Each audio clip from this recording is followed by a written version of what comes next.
Muy buenas, me da mucho gusto recibir en Contrapuntos a Ignacio Varela, uno de los asesores políticos más respetados de España y que yo leo con lápiz y papel. Lleva 40 años estudiando la política desde dentro y desde fuera de España. Ha sido asesor de tanto del Partido Socialista Obrero Español como de Felipe González cuando estaba en el poder. Y es un columnista brillante, como decía, en El Confidencial y un consultor de primer nivel. Así que para Contrapuntos es un lujo tenerte hoy, Ignacio. Gracias. Muchas gracias. Para mí es un placer conversar contigo una vez más. Muchas gracias, Ignacio. Me interesa mucho la perspectiva de alguien que ha estudiado el poder durante 40 años, tanto desde dentro como desde fuera, ¿no? Porque yo creo que la gente, el ciudadano común, no entendemos bien qué es esto de las cocinas de los partidos o de los gobiernos, ¿no? Entonces, ¿por qué no empezamos con una reflexión, si quieres, más genérica de la naturaleza del poder y tu experiencia con ello, y después ya entramos a la actualidad política? Bueno, es una pregunta muy amplia, ¿no? Desde luego.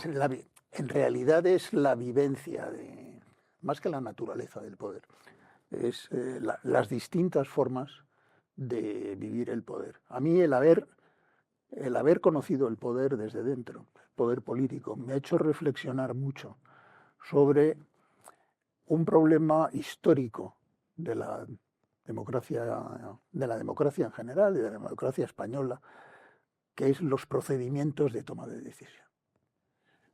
Para mí, si tú tomas todos los gobiernos españoles, yo creo que aquí se da con más intensidad que en otros lugares, y haces la lista de todos los errores, conflictos no buscados, problemas evitables, en fin, lo que en el lenguaje coloquial llamamos genéricamente cagadas varias, y les haces la radiografía desde dentro y desde el principio, en el 90% de los casos encontrarás un procedimiento desastroso en la toma de esa decisión. Ni se consultó con quien había que consultar, ni se recabó la información que había que recabar. Y además, en demasiadas ocasiones, esto es inevitable, pero el factor humano, entendido como el factor irracional, pesa mucho más que los factores racionales. A partir de ahí, es fundamental tener claro si el poder es un instrumento o el poder es un objeto en sí mismo. Yo creo que la frontera que marca a unos gobernantes de otros son aquellos que utilizan el poder al servicio de un proyecto o aquellos cuyo proyecto es el poder mismo, es decir, aquellos que disfrutan del poder. Y por tanto, lo más peligroso que hay cuando estás en el poder es disfrutar de él. Yo creo que es mucho más sano sufrir ejerciendo el poder que disfrutar ejerciendo el poder.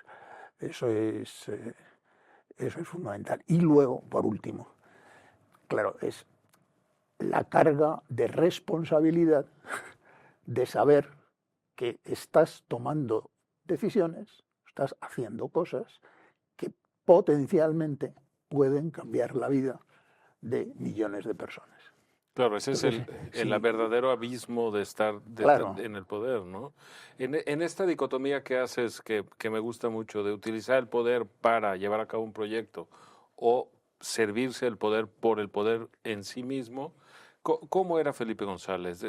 ¿Cuál es tu recuerdo de él como líder? Felipe González se pasó desde el primer día que lo eligieron secretario general del PSOE intentando irse. Hizo no sé cuántos amagos, estuvo 27 años de secretario general y casi 14 años de presidente del gobierno.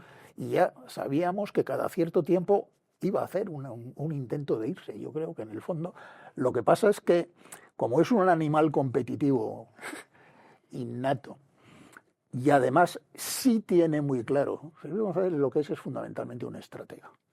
O sea, ni es un táctico, ni es un teórico.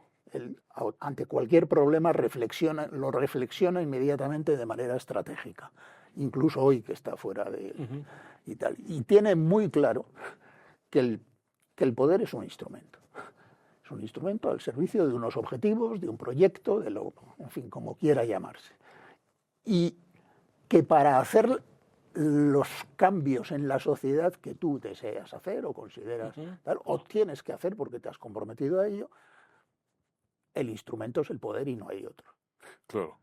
Y entonces eso lo tiene clarísimo, pero yo creo que él nunca ha abandonado la concepción del poder como instrumento, igual que él fue quien metió en mi cabeza cuando yo era muy joven y empezaba en esto, la idea de que los partidos políticos jamás son un instrumento, un objetivo en sí mismo, sino que son un instrumento y por tanto valen en la medida en que cumplen su función instrumental, la función instrumental para que los crearon. Por tanto, no son iglesias, no son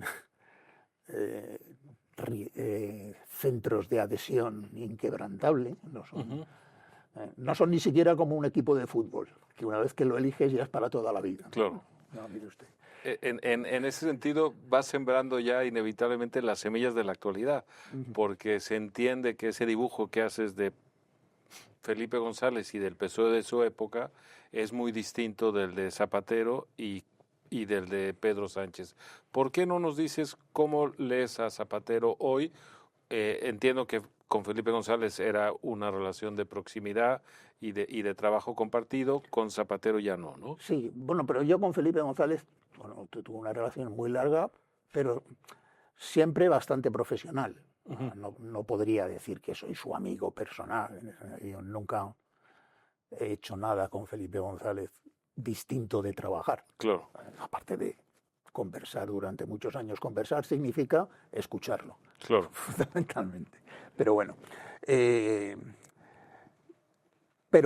yo creo que Felipe González, yo lo he definido en algún texto que he escrito, era un individuo laico en lo ideológico, en el sentido de que detesta,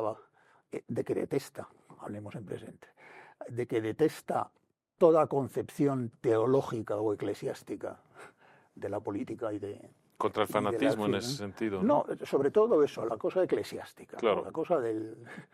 es absolutamente laico en lo ideológico, es estricto, incluso inflexible, digo en lo ideológico, es laico, es inflexible en lo estratégico, en lo que él considera que es el núcleo del proyecto que está realizando.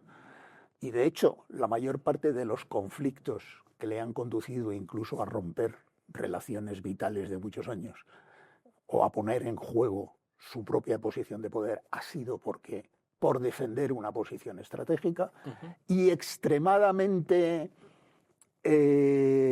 versátil en lo táctico o, como él prefiere decir, en lo instrumental. Claro. Eso es una buena definición. Yo no le he visto hacer jamás una concesión, ni permitir que sus colaboradores hagan una concesión de tipo estratégico, y sin embargo, en lo instrumental es aquella famosa frase que copió de Deng Xiaoping. ¿Qué más da el color del gato con que case ratón? Gato blanco, gato negro, lo importante. Bueno, pues en este caso él lo que quería decir Deng Xiaoping es, mire, en cuanto al color del gato, no me voy a fijar, claro, pero en lo tocante a cazar ratones... Tiene que ser clave, ¿no? No, y bajo Zapatero, esos tres parámetros, Zapatero, por ejemplo. Zapatero, yo creo que, primero, vamos a distinguir dos etapas porque creo que hay dos personajes. Zapatero, el presidente Zapatero y el expresidente Zapatero. Yo creo que Zapatero sencillamente es la persona que introduce en la política española la cultura de la banalidad, la cultura de los liderazgos banales, superficiales. El zapaterismo, en definitiva, si lo tuviera que definir en una sola frase, es la forma de tomar decisiones trascendentales con motivaciones superficiales. Wow, bastante duro, ¿no? Sí, pero eso es exactamente. Es decir, si investigáramos en varias de las decisiones más trascendentales que tomó y investigáramos una vez más en por qué y de qué manera se tomaron esas decisiones, resultaría asombroso. Escandalizados, ¿no? Resultaría asombroso. Y luego, sencillamente, es que el traje de presidente del gobierno pues le venía grande por varias tallas. ¿Qué pasó? Que mientras el país, pasó en su primera legislatura, prácticamente iba solo, porque iba lanzado el país desde el punto de vista económico y tal, bueno, pues es que es como un piloto automático, quiero decir, ¿no? Cuando la cosa se puso seria de verdad. Ahí se notó su verdadera talla. Ahí es cuando se notó que, bueno, pues que estaba embutido en un traje que no era el suyo y fracasó rotundamente. Pero, al mismo tiempo, creo que era un hombre, en ese momento, era un hombre bien intencionado. Y Pedro Sánchez es otro personaje. Pero decías que era dos Zapateros previamente. El expresidente es muy distinto. Sí, yo creo que el expresidente Zapatero es un hombre que... Es que aquí jubilamos a los presidentes muy jóvenes. Claro. Y cuando tienen mucha vida por delante, ¿no? Y sobre todo cuando eres un expresidente del gobierno, tienes un objeto precioso, que es tu agenda. Claro, vale oro, ¿no? La agenda de un expresidente. Si tú estás dispuesto a poner tu agenda en el mercado, eso vale extraordinariamente, sobre todo si no tienes demasiados escrúpulos en cuanto a los compradores y vendedores. Entonces yo creo que Zapatero, cuando salió del gobierno, descubrió un mundo que probablemente desconocía. Desconoció el mundo del gran dinero, desconoció el mundo del lobismo internacional. Y se metió de cabeza. Desconoció. Zapatero es un hombre ideológicamente muy elemental. Para él ser de izquierdas consiste básicamente en ser antinorteamericano. Claro. Un hombre muy del 68. Descubrió el poderío chino. ¿No? Y entonces, bueno, pues eso le produjo un mareo importante y se fue introduciendo en un mundo que desde mi punto de vista es incompatible. Vamos, es incompatible con mi escala de valores, ¿no? Claro. A mí lo que más me preocupa de ese lobismo es que jugando a la neutralidad y a la imparcialidad en el tema venezolano acabó legitimando una dictadura de manera terrible, ¿no? Absolutamente. Es que claro, cuando tú te ves, cuando tú has sido un demócrata de verdad y de repente te ves, primero, actuando como operador de la mayor tiranía del planeta, y segundo, apadrinando, no sé si apadrinando o siendo apadrinado, pero en fin, ambas cosas a la vez, por todos los regímenes populistas autoritarios de Latinoamérica, es el momento de hacer un alto en el camino. Hay una cosa que decía mi padre, una frase que me gustaba mucho, decía: cada cierto tiempo en la vida hay que pararse y sanear el entorno. Es buena frase, sí. Entonces, pues yo creo que Zapatero, en algún momento de estos 12 años han pasado desde que se... No, que va, 15 años. Debería haber hecho un alto en el camino. Y ver en lo que estaba metiendo. Ver en dónde se estaba metiendo y sanear el entorno. No lo ha hecho y probablemente ya ha llegado tarde. Por supuesto. ¿Qué es lo que sucede? Que pase lo que pase con su futuro judicial, que no me corresponde a mí decidirlo, como figura política. Ya quedó destruido para siempre. Está destruido, está liquidado. Así es. La muerte civil ya está decretada. Ya, ¿no? Hay veredicto social sobre Zapatero, y el veredicto social en estos casos es inapelable e irrevocable. Sin duda. Y en el caso de Pedro Sánchez, para seguir con los tres líderes del PSOE. Bueno, yo creo que Pedro Sánchez es exactamente, representa, y en eso el mundo de valores y la visión del mundo opuesta, es la otra cara de la luna, ¿no? Respecto a lo que he dicho de Felipe González. Yo creo que no se puede decir de él, bueno, por lo menos yo no lo puedo decir porque no soy profesional, que está loco, como dicen y tal.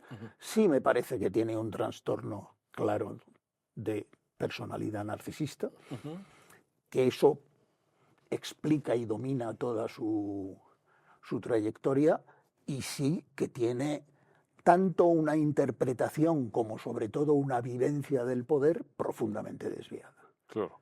Es decir, es un hombre entregado al disfrute del poder, al uso y disfrute del poder como un fin en sí mismo. Pero no te Entonces, a partir de ahí, pues da igual, porque es que todo lo demás es accidental. Claro, el problema es que si es confundir lo instrumental con lo sustancial. Claro. Entonces, a partir de ahí, los proyectos políticos, las ideologías, las alianzas... Todo se adapta a esa razón. Todo eso es adjetivo. Lo único sustantivo es el uso y disfrute del poder. Entonces, si tú te sitúas en ese momento, en esa posición en la vida y en el mundo, pues a partir de ahí. Y luego tienes, pues efectivamente, si tienes un trastorno narcisista de la personalidad, pues uno de los rasgos de ese trastorno no es que pierdas contacto con la realidad, es que tu única realidad eres tú mismo. Claro, y en función de eso actúas, entonces, por supuesto. Todo lo que sucede a tu alrededor lo interpretas, lo vives y lo procesas por el filtro de lo que significa o deja de significar para tu persona. Vamos a profundizar, porque ese es, digamos, el motor interno que le hace actuar, ¿no? Pero al mismo tiempo es el presidente del gobierno. ¿Qué valoración harías de su gobierno? ¿Por qué eres tan crítico con...? Yo soy crítico porque creo que está poniendo en peligro la democracia española. Y te lo explico. A ver. Mira, los que construyeron nuestro sistema político... En el 78 y alrededores. En el 78 y alrededores, estaban muy obsesionados. Yo es que estaba allí con ellos. Entonces, aunque era muy crío, pero trabajaba ya en esto. Trabajaba con Gregorio Peces Barba en la ponencia constitucional y tal. Bueno, estaban completamente obsesionados por la historia de España en los siglos anteriores, sobre todo en el siglo XIX y en lo que llevábamos del siglo XX. Y tenían la obsesión de que aquello no se repitiera. De alguna manera tenían esta visión que explica Madariaga de que España no había vivido una guerra civil de 3 años, sino una guerra civil de 150 años. Y que había que cortar con eso. Y que había que... O sea, para ellos la Constitución era el acta de paz de una guerra civil de 150 años. Fundamentalmente. Y entonces construyeron un entramado jurídico institucional en el cual, para acometer cualquier reforma profunda, de fondo, del tipo que sea, de las que llamamos estructurales, es indispensable activar 2 mecanismos, que son la concertación política transversal y la lealtad institucional.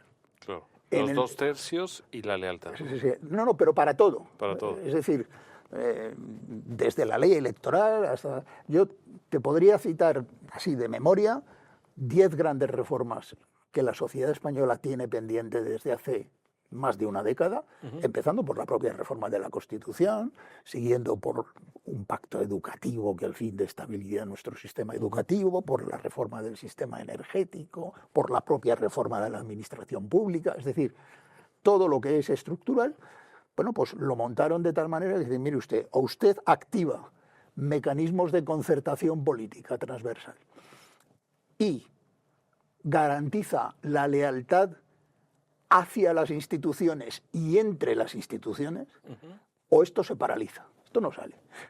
Entonces, ¿qué es lo que pasa? Que si tú aplicas un modelo de acción política que está basado en hacer saltar por los aires esos 2 elementos, es decir, en el frentismo político y en la deslealtad institucional, pues sencillamente el país embarranca. Claro, en Barranca se detiene y entonces empieza a degradarse la vida pública.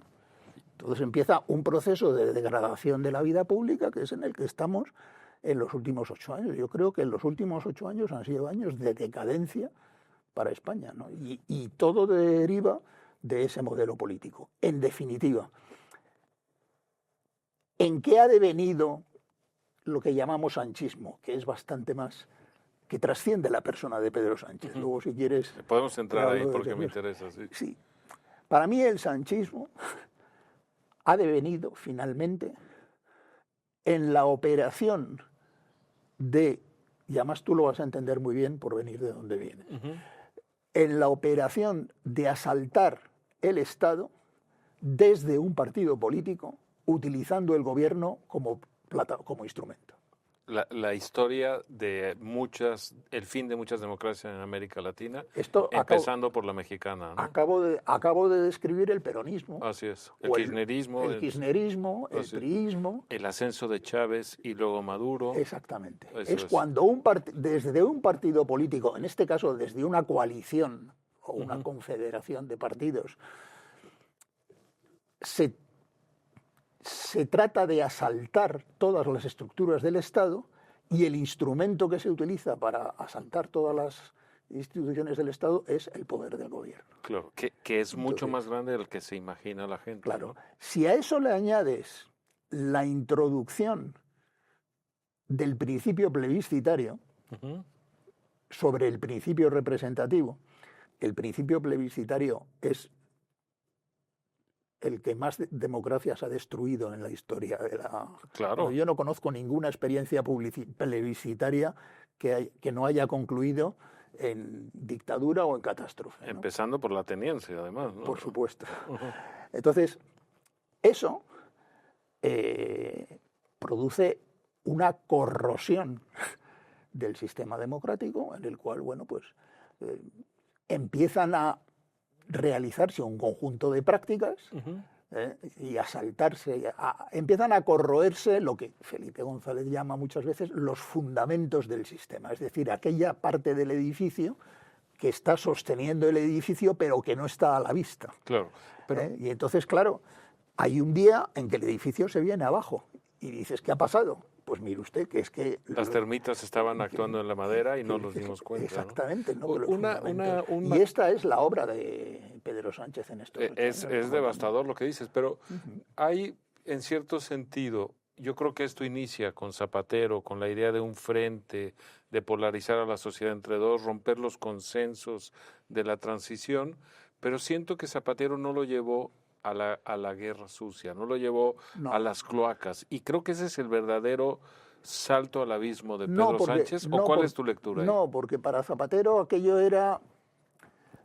A ver, primero, hay muchas interpretaciones de frases que se atribuyen y tal. Me acuerdo que a Alfonso Guerra todo el mundo le atribuye la frase esta de... El que se mueve no sale en la foto. Bueno, pues Alfonso Guerra ha dicho muchas cosas en su vida, algunas barbaridades, muchas cosas sensatas, pero esa justo no lo ha dicho jamás. Viene de México, de Fidel Velázquez, del líder de la Confederación de Trabajadores Mexicanos. No lo ha dicho jamás. Bueno, y se ha construido toda una doctrina sobre el zapaterismo a partir de una frase que se le escapó en una conversación con Iñaki Gabilondo. De la polarización, ¿no? En donde decía, nos conviene la tensión. Sí. Esa frase, voy a revelar aquí por primera vez, esa frase, estábamos en plena campaña electoral y es una frase que le escribí yo en un informe de estrategia, en donde, como consejo para lanzar la campaña, yo decía que había que introducir tensión en el discurso, no tensión en la política española, tensión en el discurso de arranque de campaña, porque el objetivo máximo de esa campaña era la participación. De hecho, la campaña era la campaña de 2008. Y los estudios nos decíamos que para ganar, y para ganar holgadamente, necesitábamos una participación muy elevada. Entonces yo le escribí como el típico razonamiento táctico, hay que tensionar al posible abstencionista para que se sume a la campaña. Para que se sume a la participación. Y aquella campaña del PSOE fue una campaña que terminó con un eslogan que decía vota con todas tus fuerzas. Claro. Ni siquiera decía vota PSOE. O sea, era una campaña de participación. Y hay una mayoría absoluta de Zapatero. No sacó mayoría absoluta, pero se quedó se acercó, cerca. Se quedó cerca. Bueno, y él comentando con Gabilondo, pues comentó esa circunstancia. Y de ahí se ha creado toda una teoría de que yo creo que Zapatero no es, o sea, Zapatero sencillamente, insisto, es un gobernante banal. Y que le quedó grande el traje, ¿no? En cambio, en Pedro Sánchez sí descubres esto. Que bueno, pues oye, yo creo que, por ejemplo, en su primera legislatura, pues hay ciertos logros, la ley de igualdad en materia avances sociales, ¿no? en materia de derechos civiles, hizo un trabajo bastante decente. Creo que hay que reivindicar el trabajo que realizó, no reivindicar en exclusiva como él lo hace, reivindicar el trabajo que realizó fundamentalmente de la mano de Alfredo Pérez Rubalcaba en materia de lucha contra el terrorismo, pero sencillamente cuando la economía se descontroló, pues aquello le vino grande y no pudo con ello. Y además tiene una diferencia con Pedro Sánchez, que eso lo notas mucho. Zapatero no le importaba rodearse de gente mejor que él. Y en Pedro Sánchez está prohibido. Tú coges los equipos de gobierno que ha tenido Zapatero y ha habido gente, Pedro Solbes, Teresa Fernández, los vicepresidentes. Bueno, César Antonio Molina, el ministro de Cultura. Alfredo Pérez Rubalcaba, es decir, los vicepresidentes de Zapatero, todos ellos eran mejores que él. Claro.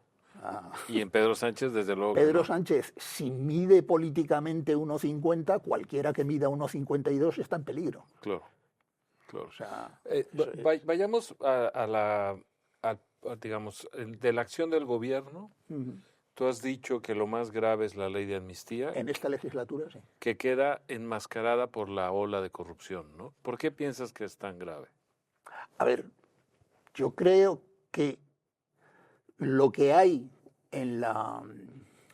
Es que todo tiene su origen antes.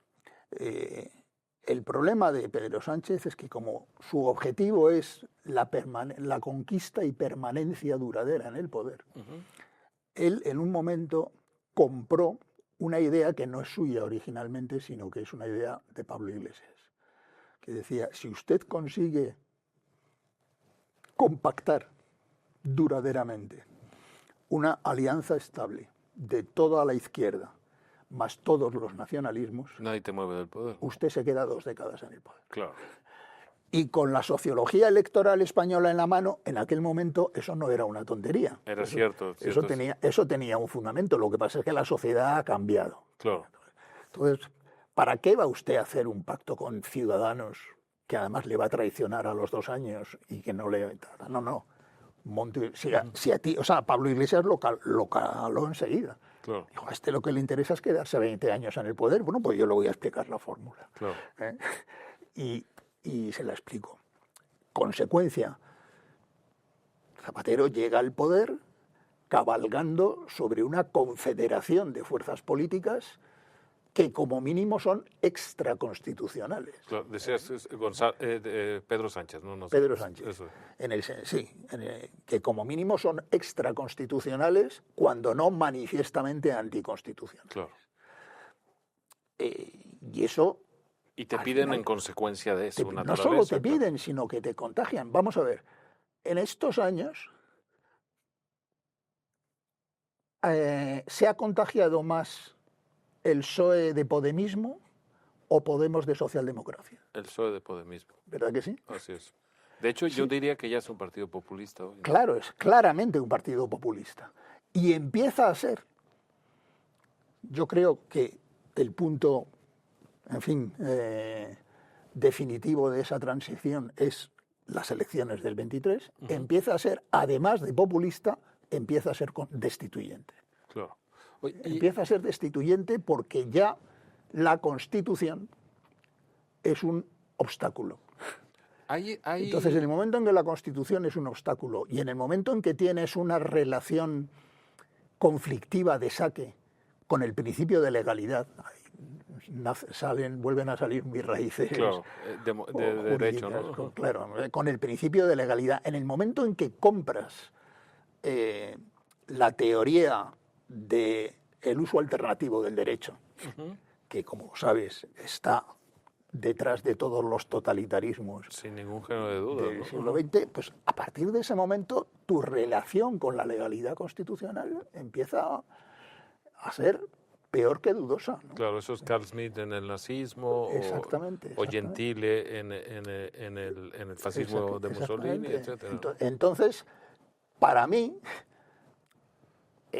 yo insisto en la ley de amnistía por lo que tiene esta legislatura. Esta es una legislatura que nace imposible de nacimiento, o sea, de origen. Es una legislatura que tenía 2 puntos programáticos. Uno, investir presidente a Pedro Sánchez, después de haber perdido las elecciones. 2, aprobar la ley de amnistía, porque era lo que Puigdemont exigía para sus votos. Para lo primero, que era para hacer presidente a Pedro Sánchez. Una vez cumplidos esos 2 puntos, la legislatura se queda completamente vacía. Claro. O sea, se queda sin programa. No puede aprobar unos presupuestos. No puede aprobar unos leyes. presupuestos, no puede aprobar una reforma de ningún tipo, no puede hacer nada. Claro. Y entonces llega un momento en que lo que empieza a ser un estorbo es el Parlamento mismo. Porque, y entonces nos encontramos con un Parlamento que en estos momentos es rigurosamente inútil en una democracia parlamentaria. Gobiernan con decretos ley, se brincan las propias reglas parlamentarias de por turno supuesto, de palabra. Pero el gobernar con decretos ley era de la anterior legislatura. Ahora ni eso, porque los decretos ley luego hay que convalidarlos a los 30 días y no se los convalidan. Claro. Con lo cual, el Parlamento actualmente, el actual Parlamento, resulta que es incapaz de sostener un gobierno de cualquier signo. Es incapaz de sostener un gobierno de Sánchez y sería incapaz de sostener un gobierno de Feijóo. Así es. Por tanto, primera función del Parlamento, yo estoy recordando Anulada, ¿no? las funciones que le atribuye la Constitución. Es incapaz de legislar. O sea, la obra legislativa de esta legislatura es nula. Es un páramo. O sea, ya aprobó la ley de amnistía y se acabó. No, bueno, es incapaz de legislar.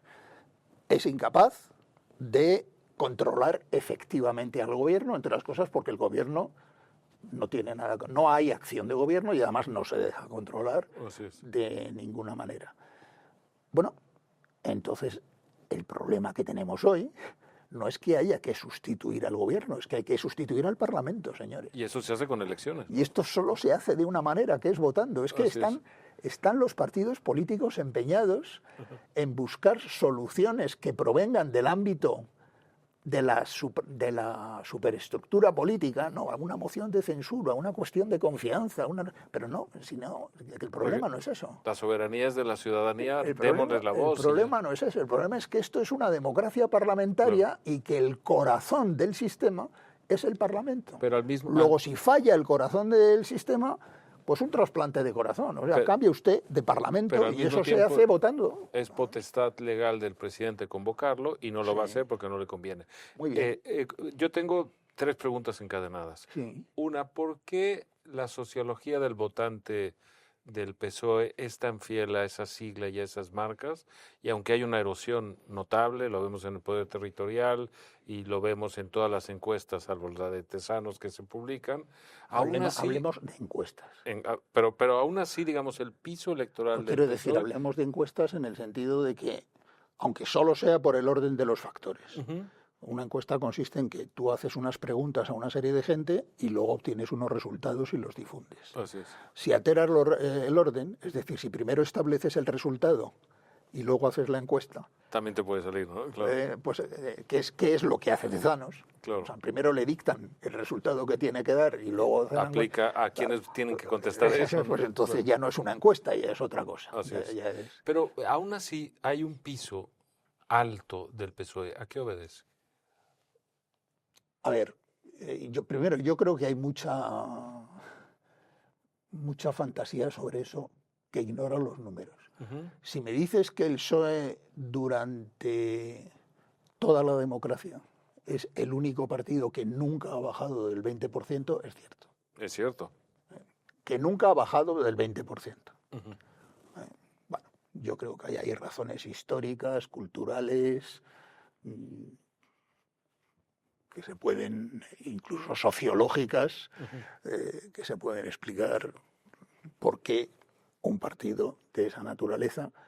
Bueno, yo recuerdo una conversación que tuve con un dirigente socialista aún más antisanchista que yo. Que se dice fácil. Una semana antes de las elecciones, que después de desahogarse durante media hora diciendo barbaridades del gobierno de Sánchez y tal, yo lo interrumpí y le dije, bueno, pero ¿tú a quién vas a votar? Al PSOE, por supuesto. Me dijo, al PSOE. Pues explícamelo. Y dijo, es que si tú eres católico, aunque no te guste el Papa, sigues yendo a misa. Es buena definición, ¿eh? Y yo le respondí, pues mira, desde una visión eclesiástica de la política lo puedo comprender, pero resulta que yo soy laico. Claro. Entonces, o sea que hay un elemento... O sea, hay un elemento, o sea, hay una concepción teológica de la política. Es verdad que hay una marca con 4 letras, bueno, pues que arrastra, y otra... que tiene un peso histórico muy importante. Ten en cuenta que es que luego vamos a entrar en las motivaciones del voto, que tú le estás pidiendo sobre todo a gente de cierta edad, porque hablas de la fidelidad. Bueno, esa fidelidad se manifiesta sobre todo en personas de más de 50. De más de 50 años. Es muy difícil pedirle a personas de más de 50 años que hagan un ejercicio de abjurar de su propia biografía. Claro. Es interesante, como si estuvieran traicionando porque lo sus viven propios así. ideales, ¿no? No, su propia existencia. Claro. Es decir, yo reniego de mi propia existencia. Y eso cuesta muchísimo trabajo. Entonces, claro, renegar de tu biografía es uno de los ejercicios más dolorosos que hay. Un ¿no? paréntesis sobre lo mismo, pero sin querer que interrumpirte el hilo de razonamiento. Dicho eso, a ver, no mitifiquemos la historia. Mira, te voy a poner un ejemplo. En el año 2000, el PP obtuvo su primera mayoría absoluta. La obtuvo José María Aznar. Muy bien. En esa elección, el candidato del PSOE era Joaquín Almunia, que es amigo mío, pero que no es precisamente un líder de masas. En Andalucía, bueno, primero, en España, Joaquín Almunia consiguió un 35% del voto. Altísimo, inconcebiblemente alto. Cosa a la que Pedro Sánchez no se ha aproximado. Nunca, en todas las 5 elecciones. Ni de lejos. No, Pedro Sánchez tiene, de las 16 elecciones generales que ha habido en España, tiene los 5 peores resultados históricos. Exacto, y sigue bajando, ¿no? Y sigue bajando. O sea, pero los últimos 5 resultados, o sea, Rubalcaba en su peor momento, sacó mejor Almunia que el superó de lejos los 5 resultados de Pedro Sánchez. Bueno, y Almunia, en aquella elección del año 2000, en Andalucía, sacó el 44% del voto. Wow. Joaquín Almunia, no Felipe González, ni Alfonso Guerra. Y hoy ahí están abajo del 20%. Y hoy están en el 20%. Claro. Es decir, entiendo lo que quieres decir, que ese piso no es tan mítico ni tan importante como solemos pensar. Que tienes un suelo electoral que es muy difícil pensar que el PSOE, mientras se llame PSOE, mientras siga tal, a corto plazo, perfore el suelo del 20%, sí. Porque además desde el poder se tienen muchas ventajas. No, y porque hay un voto inercial. Oye, a mí me ha pasado, yo cuando hacemos encuestas me gusta ponerme los cascos y escuchar la conversación y tal. Yo he escuchado, ahora que ha habido elecciones en Andalucía, una encuestadora que le preguntaba a una señora de Sevilla, ¿usted a qué partido va a votar en estas elecciones autonómicas? Y decía, yo el de Felipe González. Increíble, claro. Y entonces, no, mire, es que Felipe González, mire, no me cuente rollo, yo llevo toda la vida votando al partido de Felipe González y así me voy a morir. Pero usted conoce al candidato o a la candidata, no, ni me interesa. Pero bueno, eso es un fenómeno. Pero dicho eso, el PSOE ha tenido oscilaciones electorales tremendas, de perder 4 millones de votos de una elección a otra. En el año 2011, plena crisis económica, hubo 2,5 millones de personas que en 2008 habían votado a Zapatero y que en 2011 votaron a Rajoy. Dice, ¿se hicieron de derechas? No. Ellos te lo explicaban de una manera casi prepolítica. Y era muy sencillo. Decían, no, mire, tenemos un inmenso problema, que es la crisis económica, la Gran Depresión. Este señor Zapatero lo ha intentado y ha fracasado. Pues vamos a darle una oportunidad a este otro señor. Claro, un voto pragmático interesante, ¿no? Absolutamente. Por la misma razón por la que en el Reino Unido hay 10 millones de personas que votan laborista o conservador alternativamente en función de su percepción de la realidad. Déjame hacerte dos preguntas sobre lo mismo. El voto de la gente que pierde trabajo en términos de funcionarios de alto nivel, asesores, grupos de interés que están en torno al gobierno, ¿de qué número de votos estamos hablando? Si lo tienes cuantificado o no es significativo. No es significativo. Y el voto intermedio de oscilación, esos 10 millones ingleses, ¿cuántos son en España? Depende mucho de la circunstancia, pero la gran frontera está en el espacio central. Es decir, los grandes cambios de mayoría siempre se producen en el espacio entre los dos grandes partidos. ¿Cuál crees Cuando se abre esa frontera y por ahí transitan pues 1 millón o 2 millones de personas, eso produce un cambio de tendencia. Entonces, ¿cuál es? Te acabo de contar el ejemplo del año 2000. A mí me llama muchísimo la atención que todavía hoy estamos hablando un martes, ayer acabamos de ver 5 encuestas que sitúan al PSOE en torno entre el 25 y el 26%. Con menos de 100 diputados, muchos de ellos, ¿no? Pero es que lo de los diputados no es el resultado de la encuesta. Lo de los diputados, o sea, si tú haces una encuesta de 1000 entrevistas, habrá muchas provincias en las que no hagas ninguna entrevista. Claro. O sea, eso es un ejercicio que hacen los analistas que tiene un fundamento teórico, pero no es el resultado de la encuesta. El resultado de la encuesta es lo que... Uno de cada 4. Eso es lo que viene a decirlo. Lo impresionante es que tú dices, ¿cuánto sacó el PSOE en el 23? El 31,7%. ¿Cuánto le están dando ahora? Entre el 25 y el 26%. Bueno, ha bajado 5 puntos. 5 puntos. ¿Cuántos votos tuvo? Pues casi 8 millones. Y ahora vamos a contar cuánto es cada punto electoral. Claro. Porque es que a lo mejor estamos hablando de que se ha dejado por el camino 1 millón o 1,5 millones de personas. Y decimos, es que hay que ver cómo aguanta. En cualquier país del mundo, cualquier democracia asentada, cuando un partido pierde 5, 6 o 7 puntos de una elección para otra, es una catástrofe. Sin duda. Sobre todo si esa pérdida puede llevar acarreada la pérdida del gobierno. Desde tu perspectiva, Ignacio. Lo que pasa es que tenemos en la cabeza lo que pasó con UCD, o sea, estos partidos que de repente de un día para otro desaparecen. Como Ciudadanos también. Y entonces lo de Ciudadanos y tal, y entonces todo lo que no sea que un partido de repente implosione y desaparezca en 6 meses, nos parece que hay que ver cómo aguantan. Entiendo lo que quieres decir, que es mucho más grave de lo que la opinión pública piensa, y en ese sentido eres optimista. Pero, ¿cuál sería, desde tu óptica, cuál es la estrategia de Pedro Sánchez? 1, y 2, ¿qué tan grave es el tema de las cloacas? ¿Sabemos hasta dónde están llegando o no? Pero vamos primero a la estrategia de Pedro Sánchez. A ver, como estrategia electoral, casi te lo he adelantado. Yo creo que la principal estrategia electoral de Pedro Sánchez en estos momentos es electrificar su frontera con el PP. Que nadie pueda cruzar. Exactamente, porque él sabe que cuando esa frontera se abra, en esta circunstancia, en el intercambio, va a salir perdiendo masivamente. Claro.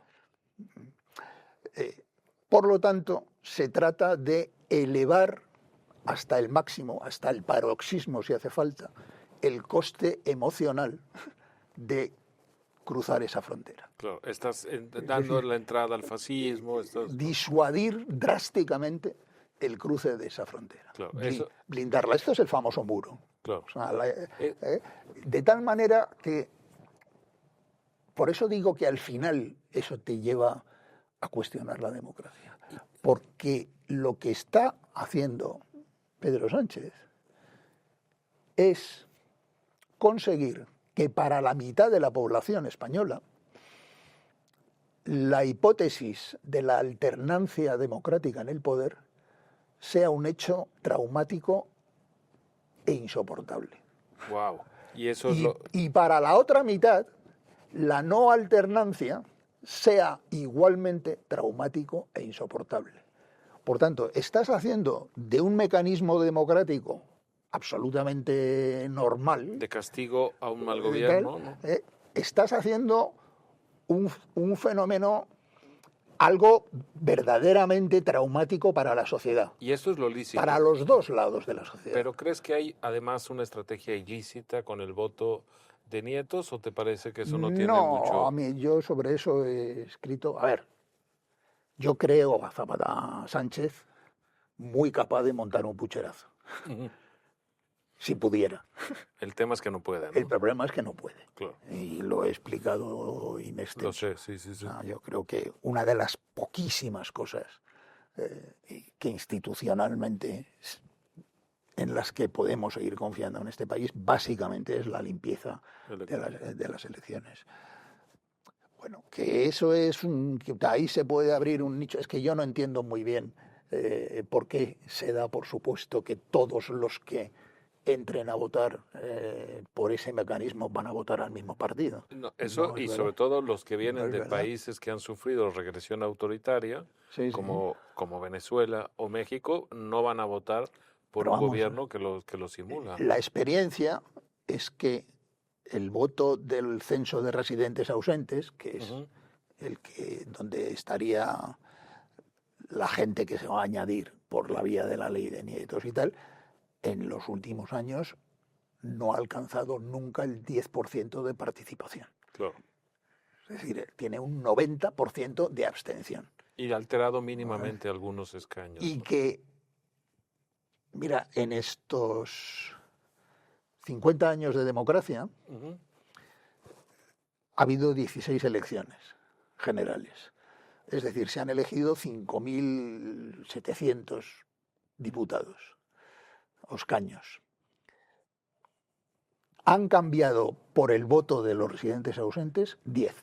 Nada. Sobre 5.700. Y en ningún caso eso ha alterado el resultado político de la elección. Entonces, volvamos entonces a la estrategia de Sánchez de hacer infranqueable el muro de cambio de adscripción política, que me parece muy interesante. Y la otra pregunta era la dimensión de las cloacas. ¿Es tan grave como lo que estamos leyendo? ¿Cuál es tu interpretación? Sí, yo creo que es grave porque es generalizado. Es decir, nada de lo que ha pasado por primera vez. Todo está conectado, además, ¿no? Da la claro, impresión. Efectivamente. Nada de lo que ha pasado por primera vez. Nada. Casi todo ha pasado alguna vez. Dice, no, es que es la primera vez que un director de la Guardia Civil... No, te viene a la cabeza Roldán, ¿no? Claro. Lo que no ha pasado es todo al mismo tiempo. Claro. Y todo al mismo tiempo deriva de lo anterior. O sea, es que deriva de si la ley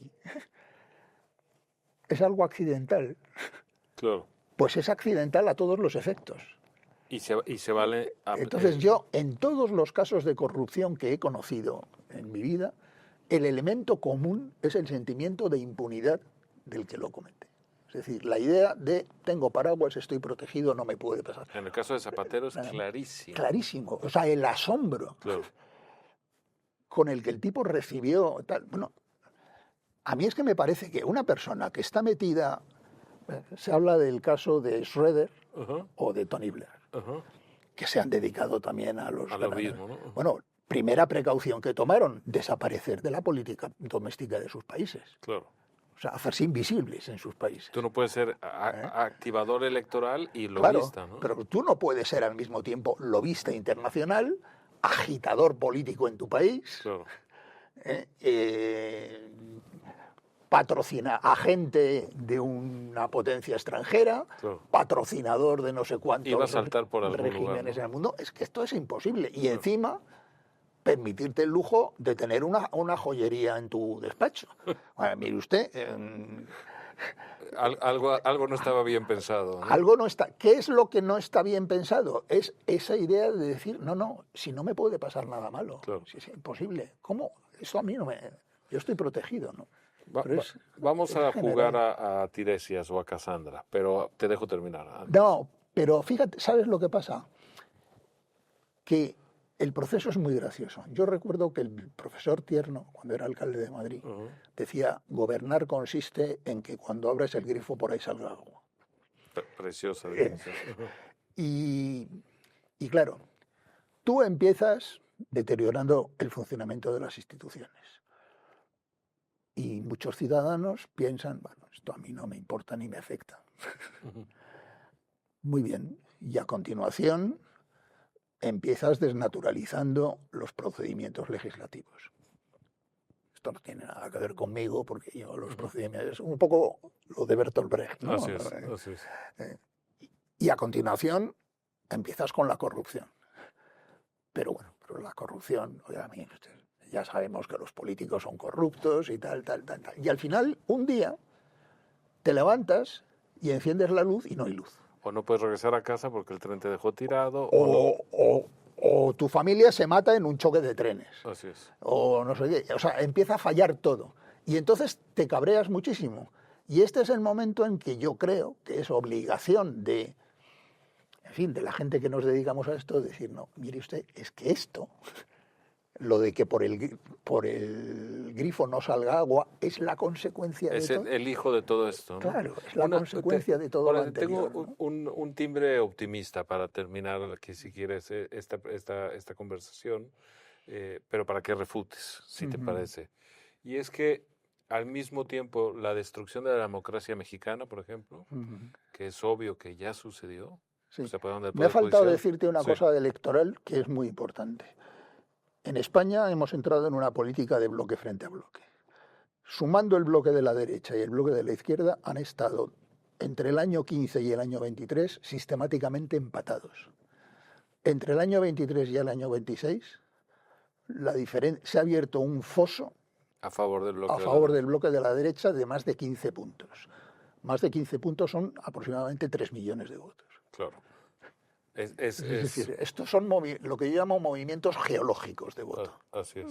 Pero te decía que en el caso mexicano no hubo la resistencia, salvo de la opinión pública, que sí tiene España. Pienso en los jueces, en los fiscales, en la policía y las unidades de investigación. Y en ese sentido yo soy optimista. Creo que el sistema, pese a tener un agente perturbador a la cabeza, va a resistir. No sé tu pronóstico. Sí. Yo creo que primero, que el Estado ha demostrado que es capaz de defenderse. Que es más fuerte de lo que se piensa. Que es más fuerte el error de los independentistas catalanes en el año 17 fue que vieron un gobierno débil y creyeron que el Estado era débil. Y no es para nada. Y se encontraron con el muro. Y se encontraron con que no, que el gobierno era débil, pero el Estado no lo era. Así es. Y se defendió. ¿Y eso le está pasando a Pedro Sánchez? Yo creo que sí. Yo creo que le está pasando. Claro. Tu pronóstico el Poder Judicial. Al mediano plazo. Primero, el Estado se defiende. Segundo, yo creo que la polarización, hay dos tipos de polarización. La que nace de sociedades quebradas de origen, la España de los años 30, el Ulster, tal, y permea hacia el mundo político, y la de laboratorio, la que se fabrica en los laboratorios políticos y se inyecta o se inocula en la sociedad. Esta es la polarización española. Pero no ha entrado. Pero yo creo que no ha entrado. O sea, yo creo que la sociedad española, en términos de convivencia, es mucho mejor. Vamos a quedarnos con que la esfera... el Estado va a resistir y que la polarización no ha permeado a la sociedad. ¿no? Exactamente. Pero ¿cuál sería tu pronóstico? Yo creo que esa es la garantía. Y luego que estamos en un país de la Unión Europea. Claro. Es decir, Yo no creo que España hoy sea una autocracia, sería una injusticia decir eso. Sí creo que el Partido Socialista es una autocracia. Claro. O es un partido populista al menos. No. Internamente Ah, no, funciona desde luego. como una autocracia. Todos los diques democráticos han sido borrados. Han sido borrados. Pero España no. Para mí, la gran defensa de España, de la democracia española hoy, bueno, son tres. Son la Unión Europea, el jefe del Estado y el Poder Judicial. Claro. Y quizás habría que sumar a los medios de comunicación. Y la prensa libre, por supuesto. ¿Por qué no nos planteas como estratega qué ves de aquí a marzo del 27 que tú piensas que van a suceder las elecciones? Yo creo que vamos a ver un aumento exponencial de la polarización. Hasta llegar, vamos a ver cosas feas, digamos. Mucho más feas de lo que hemos visto en términos de quiebra política. O sea, yo creo que Pedro Sánchez es muy capaz. Es que, a ver, decía lo de la Unión Europea. Pedro Sánchez está gobernando un país de la Unión Europea. Si lo pusieras en una república centroafricana, tendrías a Daniel Ortega. Así es. O sea, así es. Totalmente. No tengo la menor duda. Pero bueno, yo creo que él va, sobre todo, si el curso de la justicia llegara a afectarlo personalmente, cosa que no se puede ni asegurar ni descartar, pero yo creo que puede llegar a crear situaciones muy próximas a una crisis institucional, una crisis constitucional entre el Poder Ejecutivo y el Poder Judicial. Yo creo que nos puede llevar a unas elecciones verdaderamente, no ya bipolares, sino existencial, de choque existencial. Fíjate que no descarto que te formen candidaturas de Frente Popular en el Senado. De Frente Popular quiere decir con el PSOE dentro. Claro. En el Senado sería, no en el Congreso.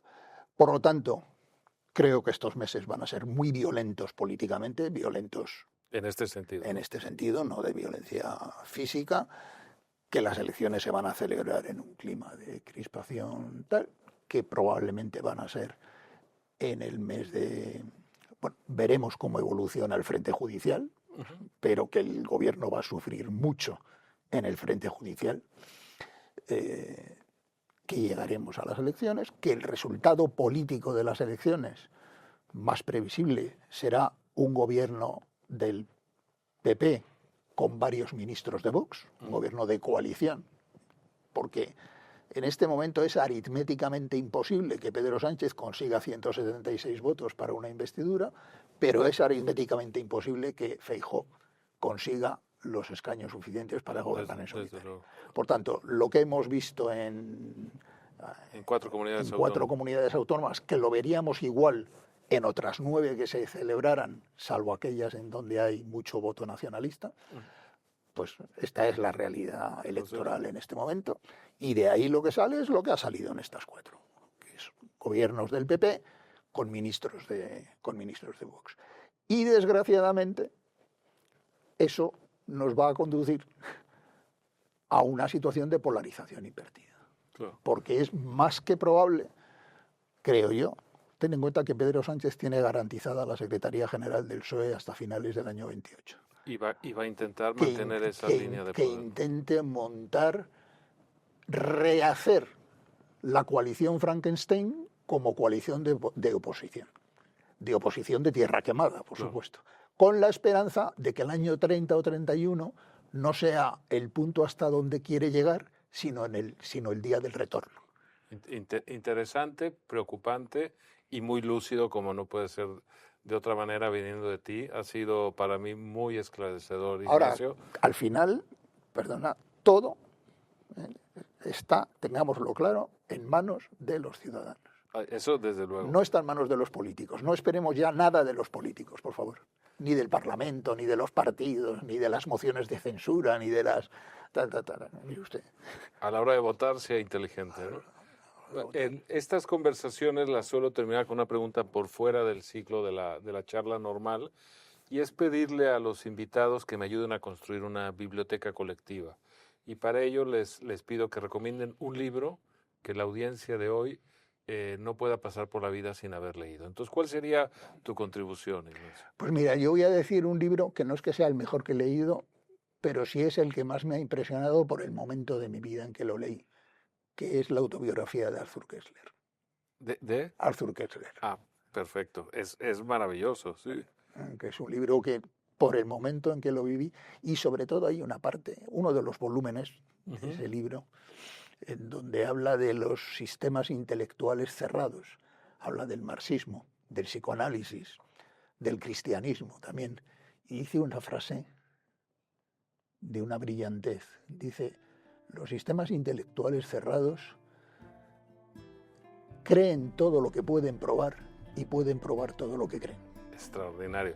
Pues nos quedamos con el gigante intelectual que es Arthur Koestler. A mí me gusta mucho su novela El Cero y el Infinito. Sí, me también. gustan mucho sus memorias de la caída de París, la escoria de la tierra.